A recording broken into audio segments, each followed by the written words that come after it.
Terminamos la semana pasada 20:38. Vamos a poner nuestros ojos ahí. En el capítulo 21, versículo 1. ¿Está conmigo? Vamos adelante. Después de separarnos de ellos, zarpamos y fuimos con rumbo directo a Cos, y al día siguiente a Rodas, y de allí a Pátara. Y hallando un barco que pasaba a Fenicia, nos embarcamos y zarpamos. Al avistar Chipre, dejándola a mano izquierda, navegamos a Siria y arribamos a Tiro, porque el barco había de descargar allí. Y hallados los discípulos, nos quedamos allí 7 días, y ellos decían a Pablo por el Espíritu que no subiese a Jerusalén. Versículo 5. Y cumplidos aquellos días salimos acompañándonos todos con sus mujeres e hijos hasta afuera de la ciudad, y puestos de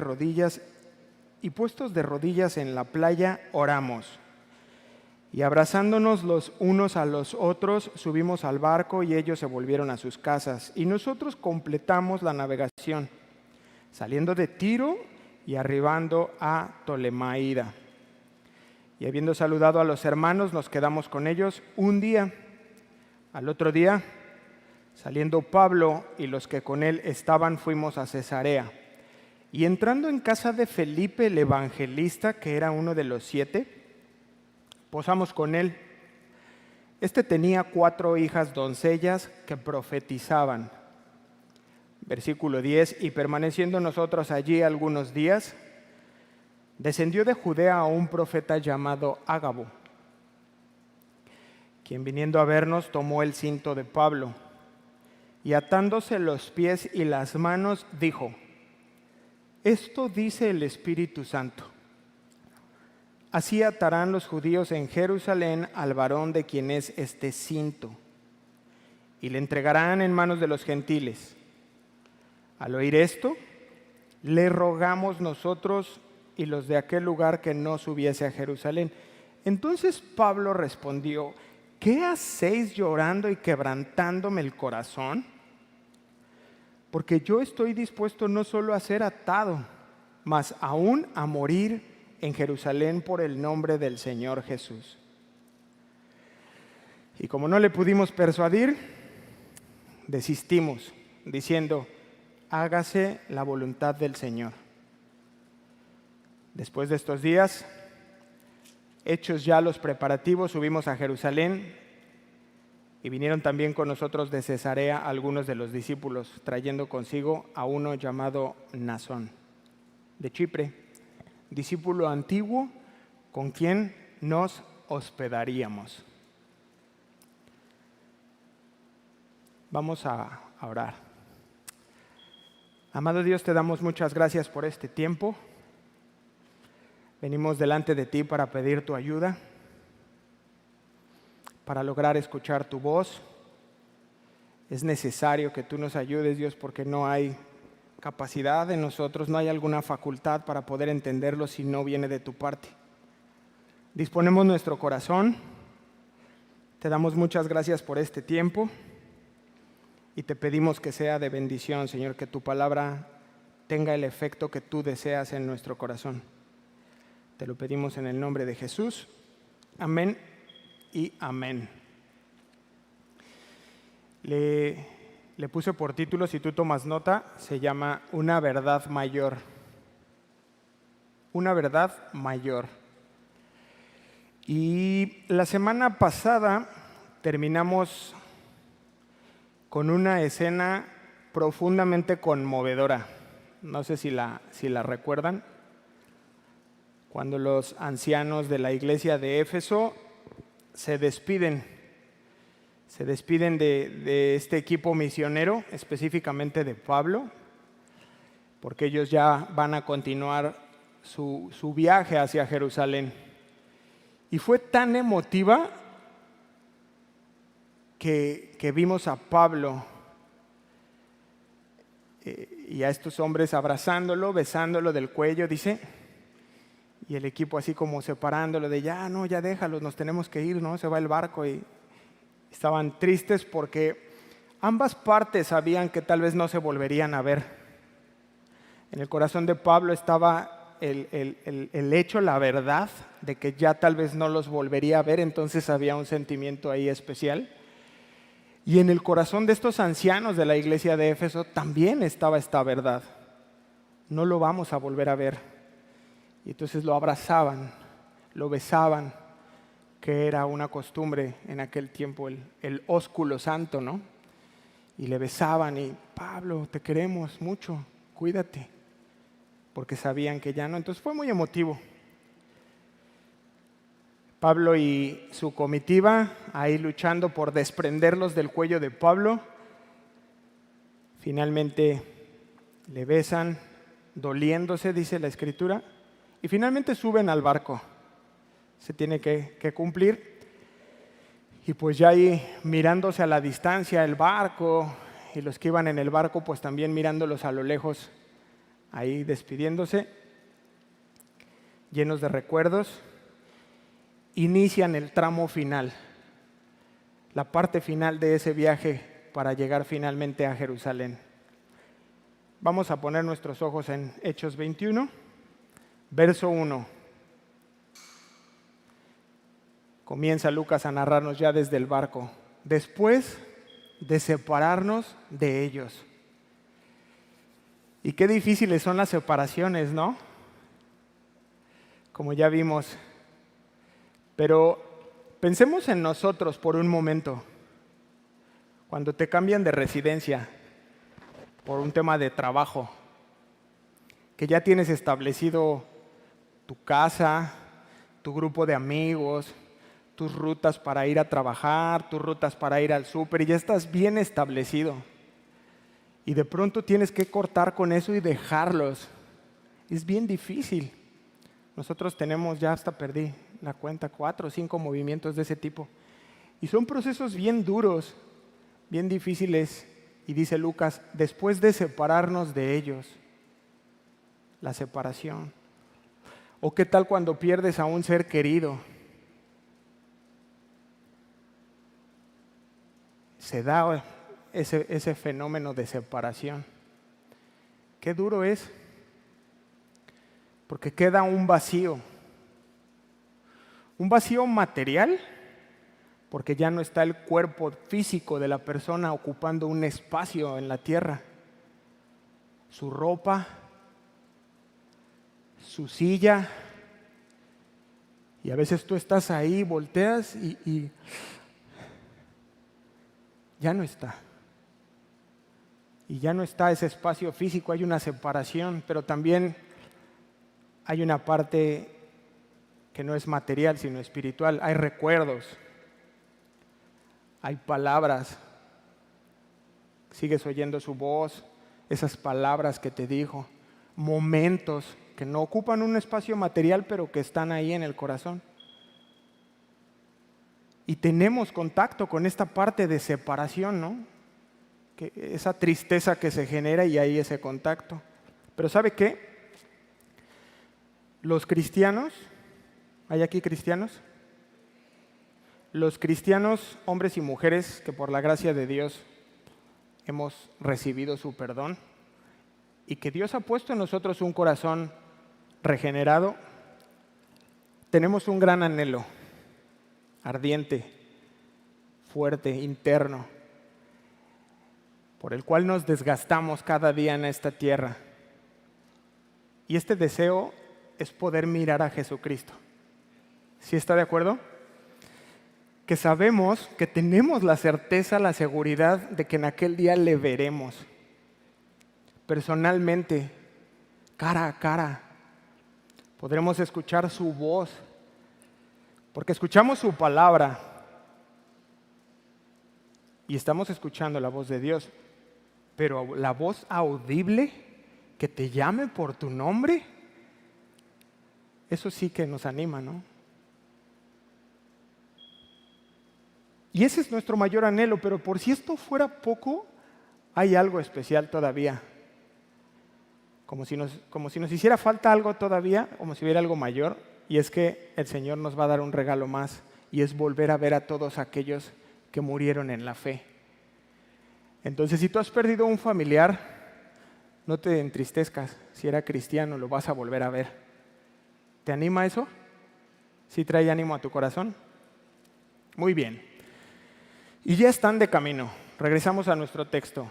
Ya están de camino en el barco, ya están a bordo Sópater, ¿lo recuerda? Aristarco, el aristocracia. Segundo, Gayo, Timoteo, Tíquico, Trófimo, Lucas y Pablo. Ya están ahí en el barco. Y continúa diciéndonos el verso 1, zarpamos. Dejándolos a ellos, zarpamos y fuimos con rumbo directo a Cos. Y al día siguiente a Rodas y de allí a Pátara. Versículo 2, y hallando un barco que pasaba de Fenicia, nos embarcamos y zarpamos. Algo que debemos saber es que en este tiempo no existían rutas programadas con un horario establecido, como ahora que llegas y compras un ticket de ahí en el ADO. No, pues la próxima salida a playa es a las 11:30. No había. Entonces ellos tenían que llegar y esperar a que llegara un barco comercial. Y si, oye, ¿para dónde vas? No, pues no nos queda. No, pues, este sí nos queda. Y por eso tenían que ir haciendo escalas, pero dependían de esperarse a que se presentara esa oportunidad. Si es que ese barco que llegaba quedaba en la ruta que ellos pretendían, se subían. Y yo tenía una aplicación importante aquí para nosotros. Los creyentes de ese tiempo hacían lo que fuera por hacer la voluntad de Dios. Y ahora vemos tipos de creyentes que dicen, oye, es que hay que ir, si no es en avión, no voy. Buscando un poco la comodidad. Déjame ver, si junto dinero, pues yo llevo lo que les quieren mandar a aquellos de la iglesia. Si no, manden a alguien más. Y vemos aquí hombres que no eran así. Diga esfuerzo. Esfuerzo. Se requiere esfuerzo para servir a Dios. De todos los aspectos. Un esfuerzo económico se requiere, se necesita para la obra de Dios. Pero no es suficiente. Se necesita un esfuerzo físico y también un esfuerzo emocional, porque pones en juego todo. A veces las cosas no salen como quieres. A veces esa persona a la que tú fuiste y le compartiste se burla de ti, simplemente no le interesa el mensaje, no da el fruto que tú esperabas y nos venimos abajo. Y ese desgaste emocional también se necesita. Y estos hombres lo estaban poniendo. Verso 3, al avistar Chipre, dejándola a mano izquierda. Me llamaba mucho la atención, me parece un versículo muy descriptivo, porque casi puedes ver a Pablo así en el borde del barco, observando Chipre, de donde era Bernabé. ¿Se acuerdan? Y fue el primer lugar que visitaron en el primer viaje misionero. Cuando toman el barco, llegan a Chipre. Y seguro que estaba Pablo en el barco viendo Chipre y acordándose en su cabeza en Elimás, el mago. ¿Lo recuerdan? O al procónsul Sergio Paulo. Y entonces va ahí observando y recordando.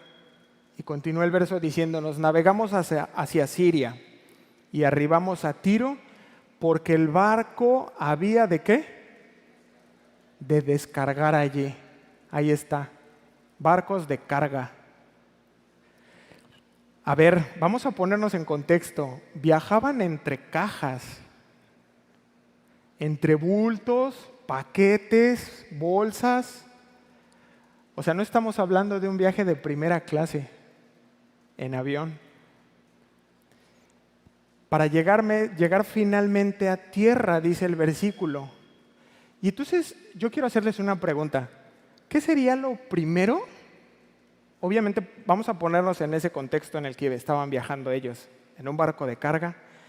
en un viaje que duró aproximadamente 7 días, y por fin avistas tierra y comienzan a bajar. ¿Qué sería lo primero que tú quisieras hacer? 7 días en barco, nada cómodo, entre cajas, no sé si acostado o dormido ahí medio. ¿Qué sería lo primero que quisieras hacer en cuanto bajas? Yo pensé que tal vez lo primero sería un bañito, ¿no? Sí, dicen. Un bañito tal vez sería lo primero que me viene a la mente después de esos 7 días. Un tramo duro. Lo otro que me viene a la mente es dormir en una cama. Tal vez podría ser otra opción después de 7 noches incómodas. Y lo último que venía a mi mente, no sé qué pensó usted, sería comer algo más o menos bien, ¿no? Porque allá arriba no sabemos si llevaban provisiones o les darían algo de, así de. Pero, mire lo que sucede, verso 4. Hechos 21:4.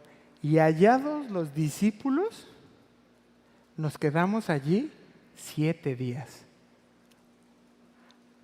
Esta porción bíblica nos revela que lo primero que hacía Pablo era buscar una iglesia. Oye, Pablo, pero un bañito, ¿no? ¿Dónde se congregan? Venga, vamos a dormir una noche y mañana temprano. ¿Dónde está la iglesia? Bueno, a ver, tranquilo, Pablo, pues nada más vamos a comer algo. La iglesia. ¿Dónde están los creyentes?, pregunta Pablo. Quiero reunirme con ellos y quiero adorar.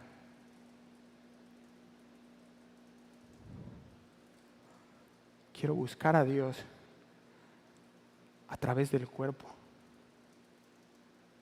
¿Cuál es la aplicación? Mire, me encantan las personas que vienen a Cancún de vacaciones y llaman al teléfono de la iglesia. Me dicen, pastor, ¿a qué hora inicia su servicio? ¿Quién habla? Soy un hermano que vengo de Bolivia, de vacaciones, pero es domingo, es el día del Señor. ¿Qué nivel, no? ¿Vacaciones? ¿Quién se acuerda de Dios en vacaciones? Familias de Estados Unidos que están de vacaciones en Cancún y nos han visitado porque es el día del Señor. Apartan el primer día de la semana porque entienden que Dios es el que les da todo. La vida, los recursos para estar en Cancún de vacaciones. ¿Cómo no agradecerle? ¿Cómo no hacerlo? Y una vez que los misioneros se encuentran en esa congregación, nos dice Lucas que convivieron con ellos, ¿cuánto? 7 días. Tal vez no había un barco próximo a salir, tal vez estaban ministrando una pequeña serie, no lo sabemos, pero se quedan 7 días. Y a Pablo le importa el cuerpo. ¿Cómo están? ¿Dónde están? ¿Qué están enseñando? A ver, yo me sumo. ¿Qué les estás compartiendo? ¿Acerca de qué? Si yo comparto en la tarde. Oye, pero el baño, la comida, la dormida, eso después. Ahora, ¿cómo está la iglesia? ¿Cómo está la condición de la iglesia? Y yo te pregunto, ¿te importa la iglesia?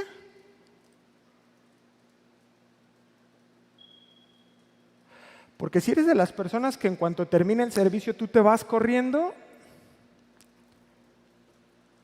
que no puedes tomar un momento, no una hora, no, solo un momento para saludar a alguien y decirle, oye, ¿cómo estás?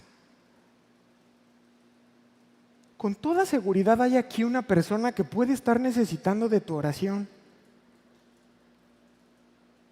Pero no nos importa. Tú puedes ser la persona que necesita una oración, pero dices, no, mira, yo ya mejor me voy y no abro mi corazón. ¿Para qué me expongo? Pero si lo abres con tu compadre, Sí lo hables con tu comadre que te dice, no, mira, vente, vámonos a tomar algo. ¿Y no lo puedes abrir aquí en la iglesia? Con la gente de la fe. Piénsalo. Es importante que conozcas al cuerpo. Que mi mano conozca mi otra mano. Y que juntas pueden producir un sonido. Que mi pie conozca a la otra mano, a la pie, a la cabeza. Ese es el cuerpo. Hola. No nos conocemos. No hay comunión. Y ellos decían a Pablo, fíjese bien, por el Espíritu, que no subiese a Jerusalén. Ponga mucha atención porque estamos llegando al punto medular de la enseñanza. Ya vimos con anterioridad que la iglesia de Tiro había puesto sobre aviso a Pablo. Pero aquí, ojo, por parte del Espíritu, con mayúscula. Si tú no lo sabes, cuando tú leas la Biblia tienes que poner mucha atención en esos detalles, en los puntos, en las comas, el y, por esto, por ello. Y cuando la Biblia pone Espíritu, a veces sí pone Espíritu Santo para que sea sumamente claro, pero si la Biblia pone Espíritu con mayúscula, está hablando del Espíritu Santo, y esta es una porción que lo pone con mayúscula. Y de parte del Espíritu le dice que no vaya a Jerusalén. Ponga sus ojos en el versículo 5. Cumplidos aquellos días, salimos acompañándonos todos, con sus mujeres e hijos, hasta fuera de la ciudad. Y puestos de rodillas en la playa, ¿qué dice? Oramos. ¿No se le hizo una escena familiar? Ya habíamos visto esto de ponerse de rodillas cuando se estaban despidiendo de los ancianos de Éfeso. ¿Lo recuerda? Solo que ahora tenemos una pequeña diferencia. Hay familias. Hay familias acompañándonos todos, sus mujeres e hijos, o sea, todos, hasta las afueras de la ciudad. Y esto nos habla de que la iglesia somos familias. La iglesia se compone de muchas familias. Voltea a ver al que está junto a ti. Tenemos gente mayor, tenemos señores, tenemos señoras, tenemos niños, jóvenes, solteros, casados, tenemos toda esa diversidad de familias porque eso compone la iglesia. Versículo 6. Y abrazándonos los unos a los otros, subimos al barco. Y ellos se volvieron a sus casas, versículo 7, y nosotros completamos la navegación, saliendo de Tiro y arribando a Tolemaida, y habiendo saludado a los hermanos, nos quedamos con ellos un día. ¿Lo vio? Lucas se quiere asegurar de que nos enteremos de cuánto le interesaba a la iglesia a Pablo. Esta vez en Tolemaida, aunque fuera, mire, un día. Pablo buscaba la iglesia, aunque fuera un día, los visitaba. Versículo 8, al otro día saliendo Pablo y los que con él estábamos fuimos a Cesarea y entrando en casa de Felipe el evangelista, que era uno de los 7, posamos con él. ¿Se acuerda de Felipe? ¿Sí? ¿Sí lo recuerda? Era un diácono de los que seleccionaron junto con Esteban para que cuando empezó a haber fricciones con las viudas, no, que ellas están quejando, que les dan más a los de... Y seleccionan a 7, era Felipe. Felipe fue el que se fue a predicar a Samaria. Por si no lo recordaba, Felipe fue el que bautizó a Simón el Mago. ¿Se acuerda de Simón el Mago? Y fue Felipe el que bendijo grandemente con el evangelio al etíope eunuco. ¿Lo recuerda ya? Bueno, vamos a ver un poco más de este Felipe. Versículo 9. ¿Qué más nos dice Lucas de este Felipe? No se duerma. Este tenía, ¿cuántas? 4 hijas, y nos dice algo de ellas, que eran doncellas y que profetizaban. Mire, nosotros tenemos aproximadamente, más de un año estudiando el libro de los Hechos. Pero hasta este punto de la historia, ¿sabe cuánto tiempo había transcurrido desde aquel Felipe diácono? 20 años. 20 años han transcurrido en la historia de la iglesia. Y entonces ahora nos regala esta porción de la Biblia, un poquito de la vida de Felipe. Nos dice que finalmente se queda en Cesarea, se establece ahí, sin afán de ser chismosos. Nos dice que se casó y sin querer enterarnos de más, nos dice que tuvo 4 hijas, doncellas y que profetizaban. Y lo que puedo tomar de esta parte de la Biblia es qué especial que nuestros hijos pudieran estar sirviendo al Señor, ¿no cree? Porque este hombre se casa, se establece, pero nos dice que tiene 4 hijas y sus 4 hijas son doncellas. Esto habla un poco de virginidad, pero que profetizaban, estaban metidas en las cosas de Dios. ¿Y qué especial es eso? ¿Qué especial es eso? Pero ¿sabe algo? El viernes estaba aprendiéndolo. Nos corresponde a nosotros el ser ese eslabón entre Dios y nuestros hijos, ser esa conexión para que nosotros algún día podamos ver a nuestros hijos sirviendo a Dios. El sistema de este mundo es muy claro en los propósitos que quiere sobre la vida de ellos, en programarlos para los fines que ellos quieren que sirvan nuestros hijos. Somos nosotros quienes nos corresponde, así como a Felipe, el ministrar, no solo con la palabra hablada, sí, pero además con nuestras propias vidas, que no son perfectas, pero poder hacer ese enlace y que ellos puedan llegar a los pies de Cristo y comenzar a servirle. Amén. Versículo 10, y permaneciendo nosotros allí algunos días, otra vez descendió de Judea un profeta llamado, ¿cómo? Agabo. ¿Le suena el nombre? Mire, ahí mismo en Hechos, vamos a Hechos 11:28, por favor.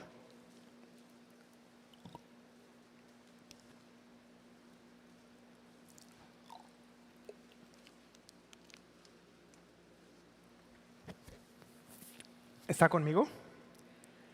Hechos capítulo 11, versículo 28. Y levantándose uno de ellos, llamado Agabo, daba a entender, ¿por quién?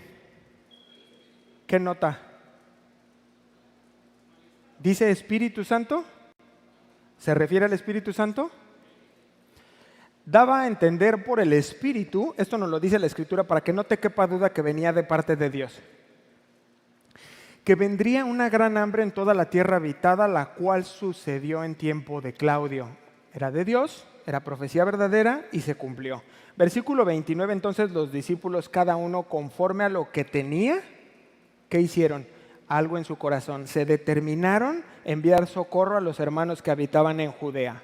Verso 30, lo cual en efecto hicieron. No solo fue una bonita idea, muy piadosa, sino realmente lo que pensaron lo llevan adelante, lo cual en efecto hicieron, enviándolo a los ancianos por mano de Bernabé y de Saulo. Voy a hacer un alto aquí en la enseñanza para que hagamos un paréntesis bien importante, y es que quiero hacer un comentario sobre la profecía del Nuevo Testamento, porque no sé si notaste, ya lo comentamos, dentro de esta porción que estamos estudiando se habló de las hijas de Felipe. Profetizaban, y ahora nos volvemos a encontrar este comentario, pero ahora con Agabo. Porque no sé qué concepto o qué idea tenga cada uno de ustedes de la profecía. Número 1, que está vigente, que en el Nuevo Testamento todavía la encontramos.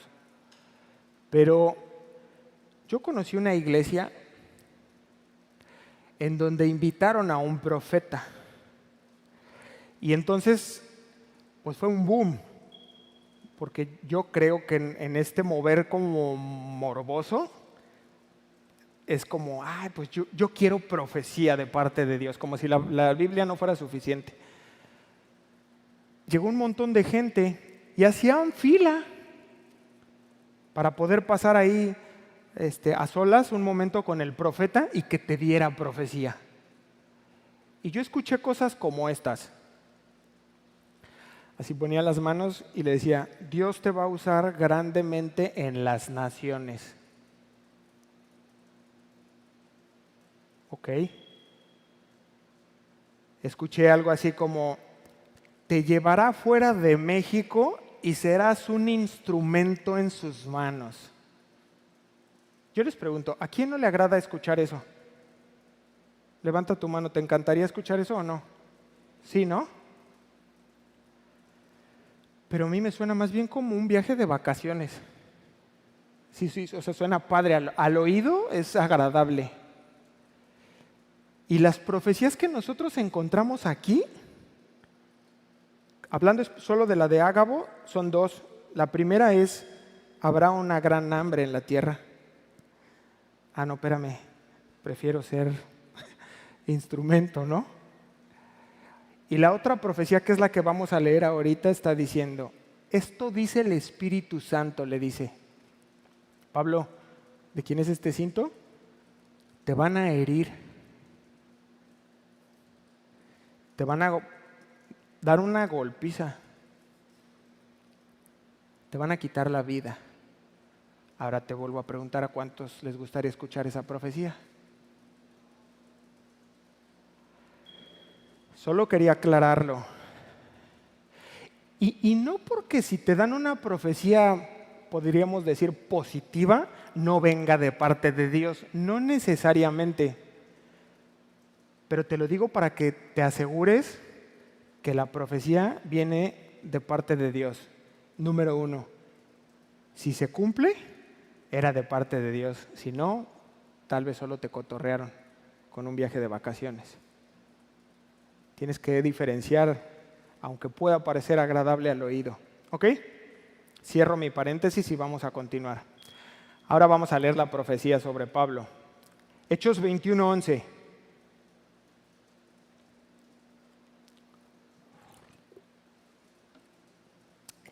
Quien viniendo a vernos, Agabo el profeta, tomó el cinto de Pablo y atándose los pies y las manos dijo, esto dice el Espíritu Santo. Cuidado. 2 puntos. Así como me ven, atarán los judíos en Jerusalén al varón de quien es este cinto. Obvio, todos los que estaban ahí sabían de quién era. Y le entregarán en manos de los gentiles. Miren, muchas profecías del Antiguo Testamento eran actuadas, llevaban algo histriónico. Para poder hablar una verdad espiritual, los profetas lo hacían de esa manera. Acompáñeme a Primera de Reyes, capítulo 11.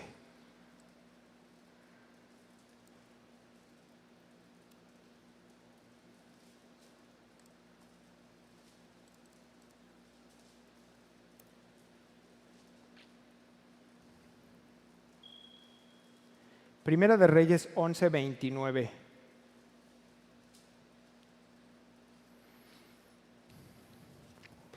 ¿Ya está conmigo? Bueno, algunos. Aconteció pues en aquel tiempo que saliendo Jeroboam de Jerusalén le encontró en el camino el profeta Ahís Silonita. Y estaba cubierto con una capa nueva. Y estaban ellos dos solos en el campo, versículo 30, y tomando Ahías la capa nueva que tenía sobre sí, la rompió en 12 pedazos. Y dijo a Jeroboam, toma para ti los 10 pedazos, porque así dijo Jehová, Dios de Israel, he aquí yo rompo el reino de mano de Salomón,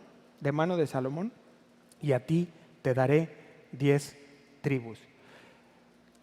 Hay muchas otras citas, pero no quiero irme para allá.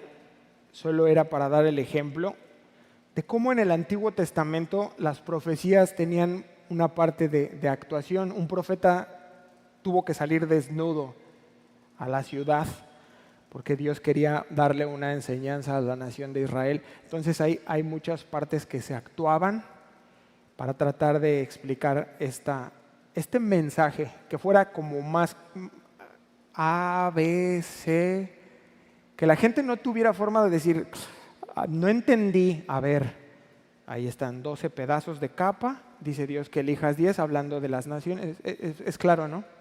Y en este caso, Ágabo toma el cinturón y se ata y les da la profecía a Pablo y a todos los que estaban presentes. Entonces, versículo 12, al oír esto, ponga sus ojos en Hechos 21. Al oír esto, le rogamos, ¿quiénes?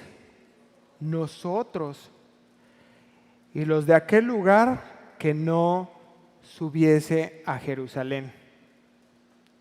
O sea, después de ver lo que hizo el profeta y de escuchar aquella profecía, se quedan horrorizados. ¿Cómo va a ser que le va a pasar esto a Pablo? Igual que los de la iglesia de Tiro, pero si se dieron cuenta, ahorita se incluye Lucas dentro de este grupo de creyentes que se opone a que Pablo vaya a Jerusalén. Y vamos hacia el final. Vaya conmigo a Hechos 21:13. Ahí está. Hechos 21:13. Después de la profecía viene la respuesta de Pablo. Entonces Pablo respondió, 2 puntos, y hace una pregunta. ¿Qué hacéis llorando y quebrantándome el corazón? Porque yo estoy dispuesto no solo a ser atado, mas aún a morir en Jerusalén por el nombre del Señor Jesús. Versículo 14. Y como no le pudimos persuadir, ¿qué hicieron? Desistimos, diciendo, pues hágase la voluntad del Señor. Versículo 15, después de esos días, hechos ya los preparativos, subimos a Jerusalén. Verso 16, y vinieron también con nosotros de Cesarea algunos de los discípulos, trayendo consigo a uno llamado Nasón de Chipre, discípulo antiguo, con quien nos hospedaríamos. Y ahora sí, llegamos a la parte complicada de explicar. Tenemos delante de nosotros una situación con un grado de dificultad muy agudo. Espero poder explicarlo. Tenemos por un lado a un grupo de personas que son desde la iglesia de Tiro y ahora ellos en Cesarea. Bueno, no voy a empezar con Pablo. Tenemos por un lado a Pablo, que tiene un deseo en su corazón, está determinado a ir a Jerusalén.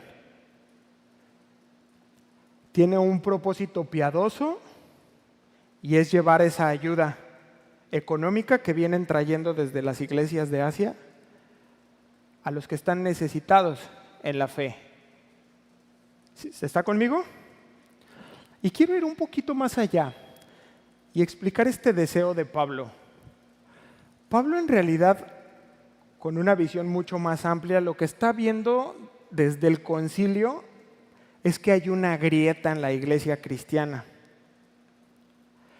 Por un lado cristianos judíos y por otro lado cristianos gentiles. Y lo que él pretende es llevar esta ofrenda de Asia a la iglesia de Jerusalén, que era donde estaba la parte más concentrada de judíos, de cristianos judíos, y decirles, mira, están equivocados. Realmente somos uno, la iglesia es una, el cuerpo es uno. No hay por qué haya esa fracción. Es más, trajeron esta ofrenda Ese era más o menos el fondo de lo que estaba haciendo Pablo, la intención de él. Y está claro, está determinado y nadie lo va a detener. ¿Ok? Por otro lado tenemos un grupo de creyentes,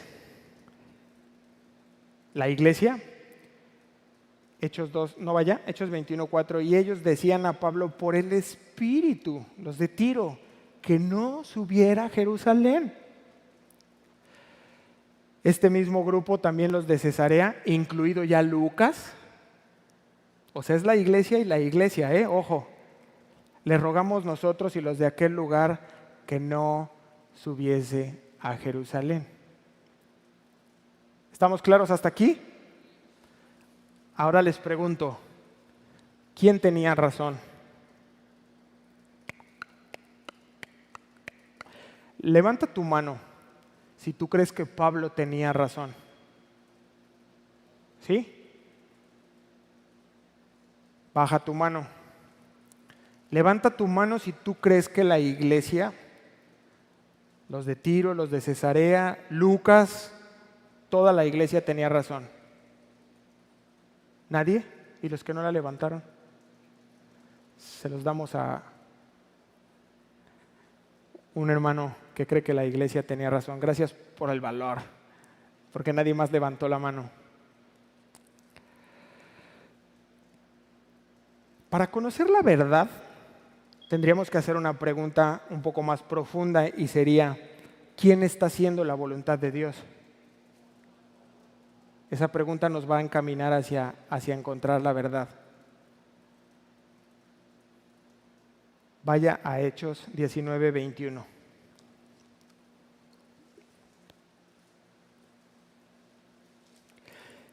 Hechos 19:21. ¿Ya está? Pasadas estas cosas, Pablo, ¿qué? Se propuso en espíritu. ¿Nota algo ahí? Ok, no me lo diga. Se propuso en espíritu ir a Jerusalén. Ahora avance a Hechos 20:22. Ese es el origen del sentir de Pablo. Hechos 20:22. Ahora, he aquí, es Pablo hablando, ligado yo en espíritu, voy a Jerusalén sin saber lo que allá me acontecerá.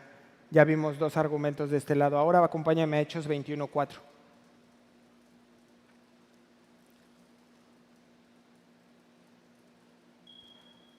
Y ellos decían a Pablo, ¿por quién? Por el Espíritu. ¿Qué le decían? Que no subiese. Y por último, Hechos 21:11, ahí mismo. ¿Esto dice quién? El Espíritu Santo. Oye, a ver, espérame. Parece que el Espíritu Santo tuviera un problema de personalidad. Que dice sí y después no. O pareciera como que el Espíritu Santo les está jugando una broma.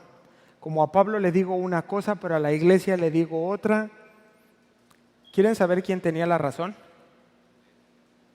No quieren, pues no les digo. ¿Quieren saber o no? Porque hasta ahora parece que ambos están haciendo la voluntad de Dios. ¿Están de acuerdo conmigo? Pues ahí les va. No lo sé. Esa es la verdad. No lo sé.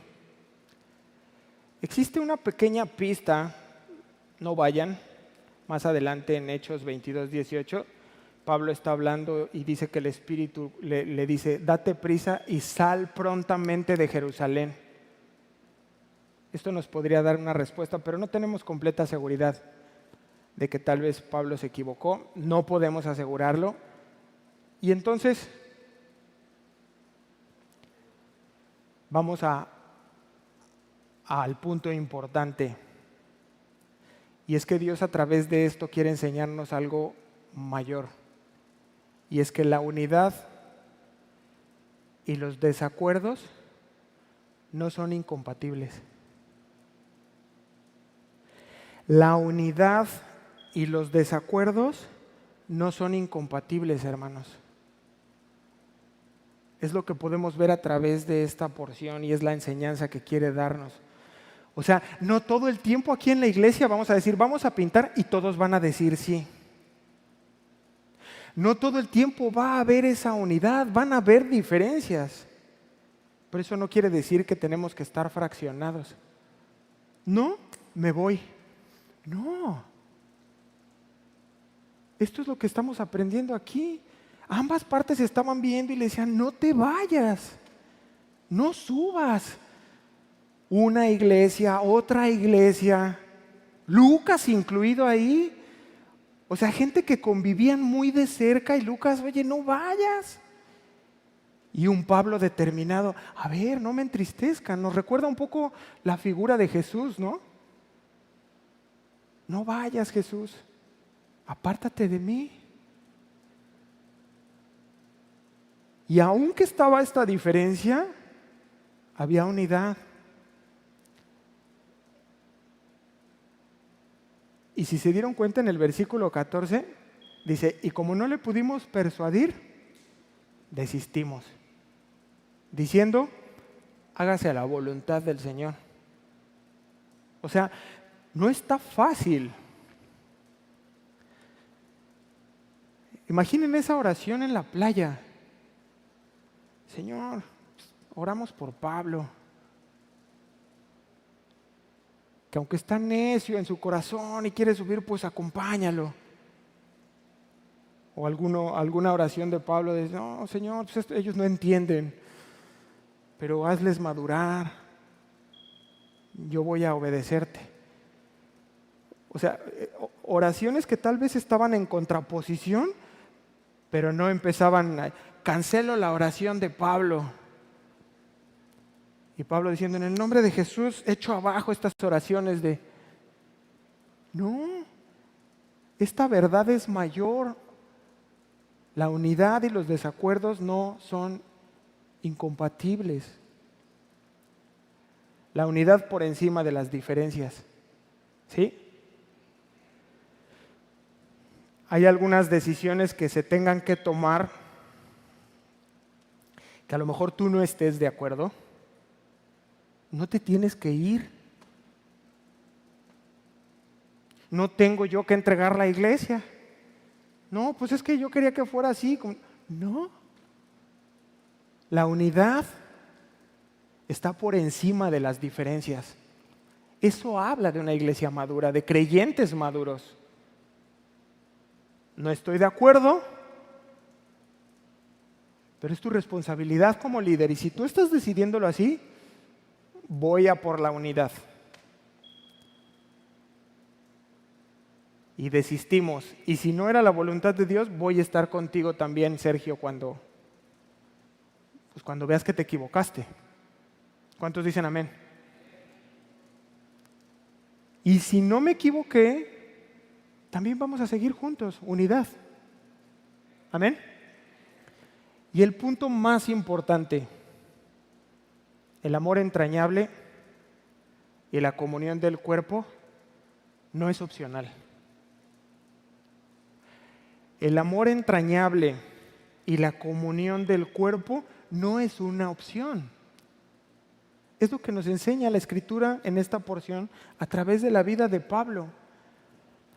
Yo no sé si lo notaste, pero a través de toda esta porción que leímos, versículo 4, y hallados los discípulos nos quedamos con ellos. Versículo 5, acompañándonos todos.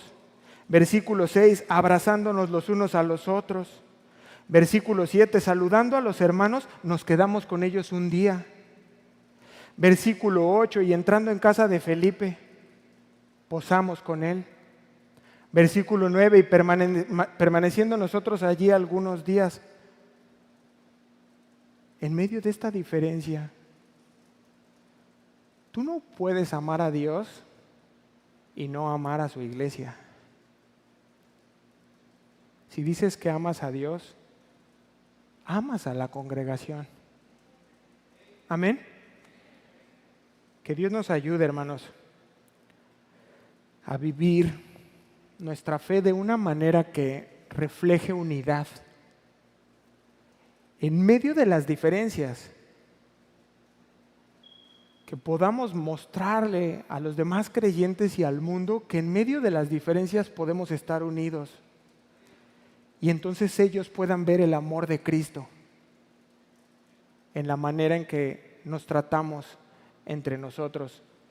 En medio de las diferencias, cómo tratas a tus hijos aunque no estás de acuerdo, cómo tratas a tu esposo o a tu esposa en medio de una diferencia, y aunque no estamos de acuerdo, estamos unidos. No que esa fracción nos divide, sino que hay unidad. Amén. Vamos a ponernos de pie, por favor.